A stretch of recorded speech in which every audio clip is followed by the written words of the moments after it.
Okay, All so right. let's dive in, Sua. Yes. All right. How you doing, Maria? Hello, Oh, sure. everyone. Hi, I'm Cla from dreambookproject.com. I'm the official interviewer for the speakers of Freedom Summit Global.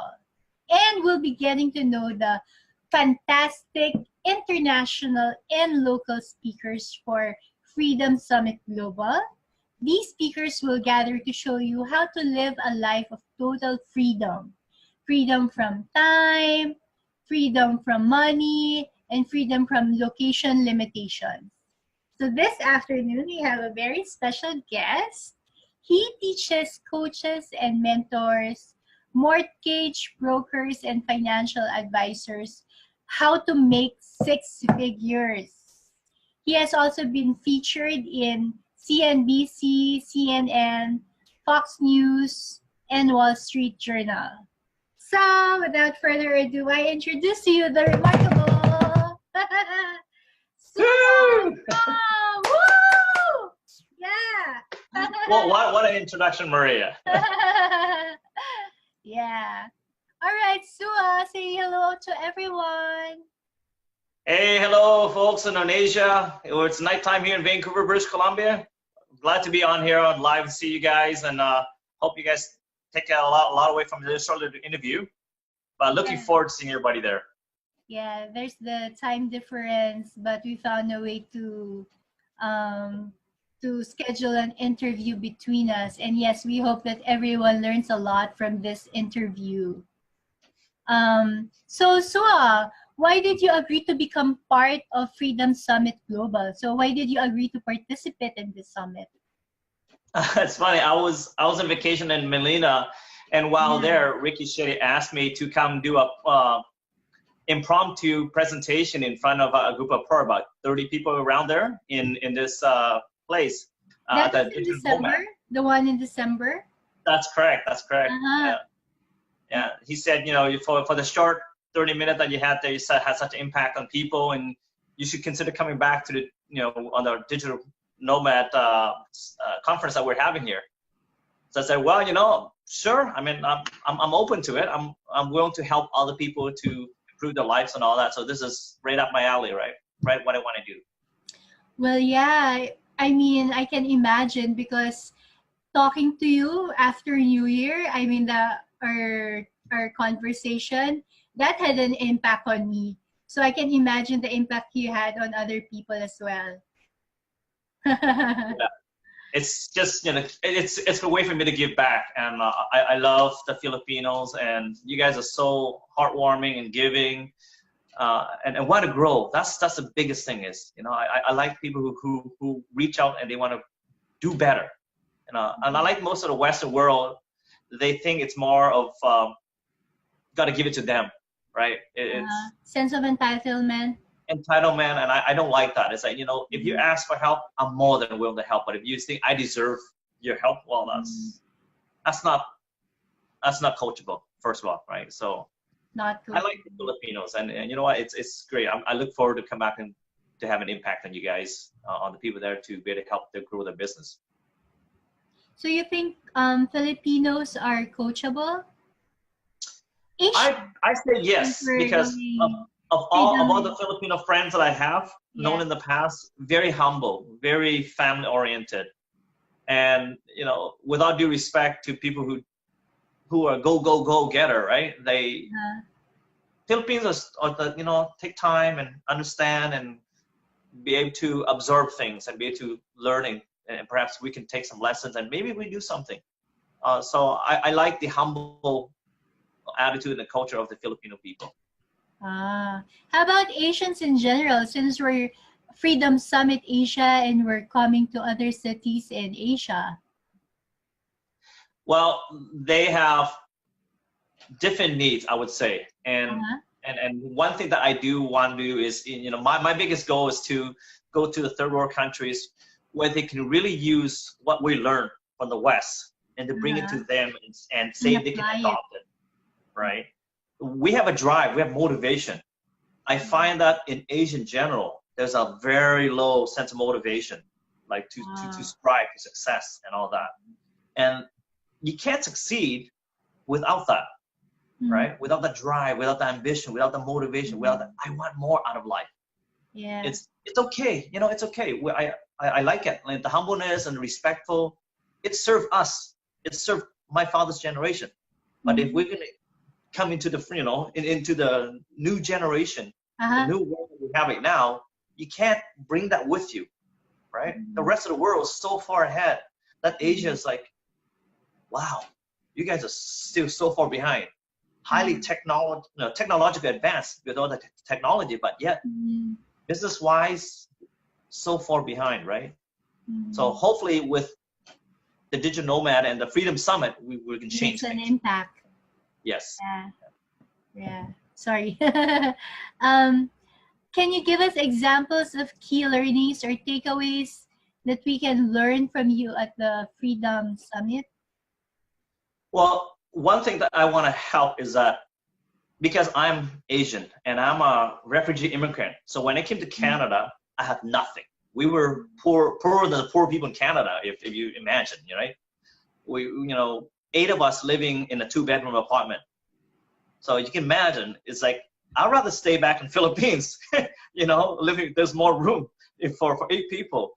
Whereas we didn't have that. We didn't have the money. We couldn't pay the rent. So what I'm trying to get at is that it's not the poor me, poor me.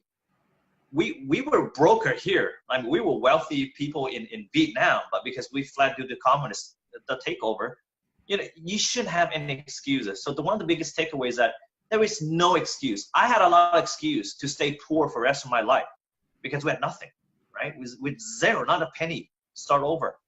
So coming in from the refugee mindset of my mom and dad doing, you know, janitorial work, washing dishes, is like, what kind of future do you see as a kid, right?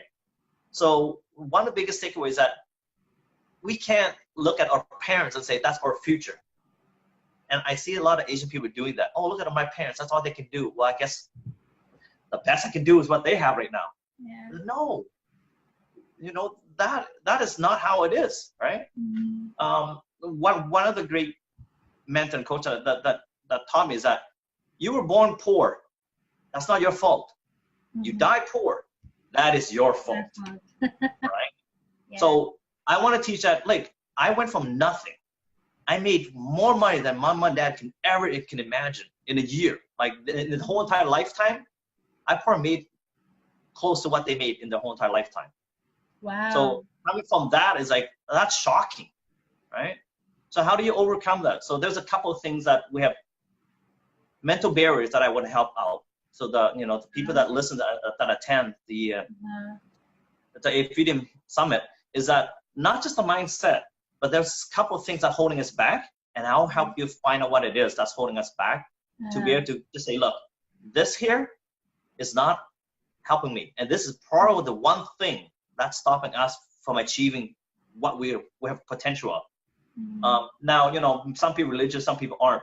Me, I'm a Buddhist, but because I was raised by Christian families in Canada, I think that God gave us potential to be well more than what we're currently doing. We're just not stepping up to it, right? So I want to give them a couple of takeaways that they can implement immediately and to be able to change their life. And it's not drastic. It's just slight shift, right? So that's the thing. And the third thing that I want to be able to get across to people, that the problem starts is not that we don't have a value to offer. Everybody has a value to offer. Maria, you have a great value to offer. What you do, I cannot do. You know what I mean? Like, you have a creative mind. That's awesome. When you ask me to draw and be creative, okay, I give up. My talent is elsewhere, right? We all have our individual talents, so we have a value. The problem is that we don't see our value. And if we don't see our value, how does our potential clients, customers see that, right? So I want to help you create and be able to increase that value that you see, and also be able to show how potential clients can see that she's got something. It's worth money. It would take me hundreds of hours to create that, but she's got it already. So if I hook my wagon onto hers, she's going to help part of my business to grow. So therefore, we can grow together. We can make more money together. which means what? Which means there's a value, right? Huge value. It's just that we don't know how to get across to the potential clients, and we don't know how to see it in ourselves, right?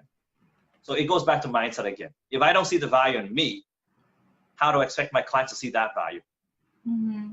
Yes. That's a problem, right? I don't believe in me, Maria, but you should believe in me. Yeah. That doesn't, it's not in alignment, okay? And it doesn't sell, right? Yeah. You don't sell, you don't make money, right? So, one is people should stop making excuses, like have a no excuses mantra if they want to succeed. And then second, you'll be helping them overcome mental barriers at the summit, and you'll be giving them actionable steps that they can immediately work on, and you'll help them see their own value so that other people can see that value in them. Right? That's right. Yeah. Right. So you know that I'm in the business of helping people achieve their dreams. So I'd like to know, what is Sua Truong's secret to how to make your dreams come true? I don't think it's a secret. The only thing that I've noticed is that I come from a very analytical background, an IT background. Mm-hmm. So if you want to know someone who analyzes something and analyze it to death, and then don't do anything, that was me. So they call it analysis paralysis in this marketing term. It's a true thing. You analyze things so bad that the worst case scenario looks all of a sudden magnified. Oh, okay, I don't want to do it, right? So my secret that I realized is that I recognize that early on that it's a problem. I'm a very good analytical person, so it helps creating a business. It creates making process. It creates books and stuff, right? It's great for that, but it doesn't serve when you want to grow your business, when you can be an entrepreneur and make six-figure, right? I made 6 figures in 5 months, US dollar, and I'm teaching you people how to do that in a year. I mean, I can tell you how to do it in 6 months, but then you probably won't believe me. Oh, it's too much to believe, right? But I've done it, and I've teach others how to do it already, so it's not that it can't be done. But one thing at a time is that I realize that it doesn't matter what we teach an audience. So my secret weapon, secret sauce to Sua is this. I know everything. I want to know more. I'm a perfectionist, but I realize that by the time for me to get myself perfected, somebody else stole my idea, right? My father was a great example of that. He created something that was amazing. That is a multi-million-dollar business today. But because he took the time to draw slowly, he didn't hire anybody to help him. He did it on his own. By the time he started getting the stuff ready for trademarking, somebody else trademarked ahead of him. Oh my God. Right? So my secret weapon is really nothing. My secret weapon is this. I understand I'm a perfectionist, but I don't need to be perfect to get to market. I just need to get to market first. Like Microsoft did. Was there the first operating system that they created, Windows? Was it good? Oh, it was terrible. It had bugs like crazy. We were paying for the bugs. They keep updating afterwards, right? So that's what I want to steal. That it's not a secret. It's like it's so many successes, so many businesses have succeeded based on that exact same thing. Imperfect action is better than perfect action. Imperfect action is better than perfect action. That's right, because that perfect action will either never get done or it just takes too long, and by that time somebody else got your ideas. Sorry, let me repeat it. I said it wrong. Imperfect action is better than perfect inaction. Inaction. Yes, that's correct. All right. So one last thing, maybe you can throw a challenge to the viewers out there. So to everyone who's watching this video, maybe you can give them a challenge. Yeah. My challenge is this.